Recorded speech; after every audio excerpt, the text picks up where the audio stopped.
Good morning. आज हम लोग हिंदी व्याकरण पढ़ेंगे। क्या पढ़ेंगे? हिंदी व्याकरण। हिंदी व्याकरण में विशेषण पढ़ेंगे हम लोग। संज्ञा, सर्वनाम, विशेषण। संज्ञा पढ़े हैं, है ना? किसी वस्तु, व्यक्ति, स्थान, भाव आदि नाम को संज्ञा कहते हैं। सर्वनाम भी पढ़े हैं, है ना? कि जो शब्द संज्ञा के बदले आता है, चाहे जो शब्द संज्ञा के बदले प्रयोग किया जाता है, उसे सर्वनाम कहते हैं। अब हम लोग विशेषण पढ़ेंगे। विशेषण की परिभाषा होती है वे शब्द जो संज्ञा और सर्वनाम की विशेषता को बतलाता है, उसे विशेषण कहते हैं, है ना? वे शब्द जो संज्ञा, सर्वनाम की विशेषता को बतलाता है ना? उसे विशेषण कहते हैं। नोटबुक में नोट करेंगे, है ना? वे शब्द जो संज्ञा और सर्वनाम की विशेषता बतलाता है, उसे विशेषण कहते हैं। जैसे सुंदर तोता, सुंदर तोता, काली गाय, है ना? सुंदर लड़का, सुंदर लड़की, बहुत सारे उदाहरण हैं, है ना? आप लोग रंग बिरंग के फूल, फूल क्या है? उसकी विशेषता क्या है? फूल क्या हो गया? संज्ञा हो गया।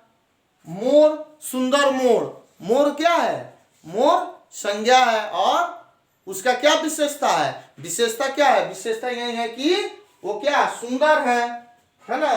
बड़ा घर, बड़ा घर, बड़ा क्या है? सर्वनाम है। छोटा सर्वनाम है, यानी छोटा घर, बड़ा घर, सुंदर गाय, काली गाय, सुंदर लड़का, है ना?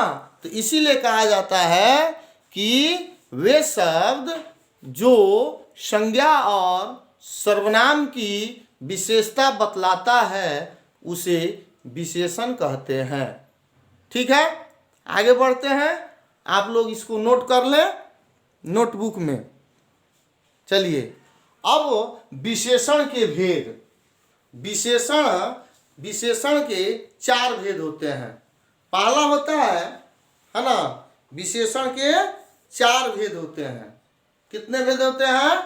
4, है ना? पहला गुणवाचक विशेषण, है ना? पहला होता है गुणवाचक विशेषण। गुणवाचक विशेषण, इसके बारे में थोड़ी सी मैं बता दे रहा हूं। जिन शब्दों से संज्ञा सर्वनाम के गुण, दोष, है ना, आकार, रंग, दशा आदि का बोध होता है, उसे गुणवाचक विशेषण कहते हैं। उसे गुणवाचक विशेषण कहते हैं। जैसे मोटी औरत कपड़े धो रही है ना? हरी पतंग मेरी है, वगैरह वगैरह आदि। अब दूसरा है परिमाणवाचक। तो परिमाणवाचक संज्ञा या सर्वनाम की माप तौल संबंधी। परिमाणवाचक होता है कि संज्ञा या सर्वनाम के माप तौल संबंधित विशेषता को प्रकट करता है, वही होता है परिमाणवाचक। उसको परिमाणवाचक विशेषण कहते हैं। जैसे मुझे 1 लीटर दूध चाहिए, मुझे 1 किलो चावल चाहिए, है ना? मेरे पास 5 कारें हैं आदि, बहुत सारे हैं। अब है संख्यावाचक विशेषण।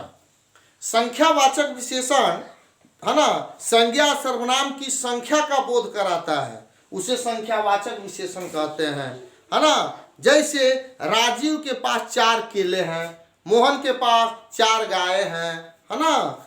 मुझे 4 समोसे चाहिए। आप लोग जाते हैं दुकान में, कहते हैं ना कि वो 4 समोसे दे दीजिए, 5 समोसे दे दीजिए, 10 समोसे दे दीजिए। तो यही संख्यावाचक हो गया।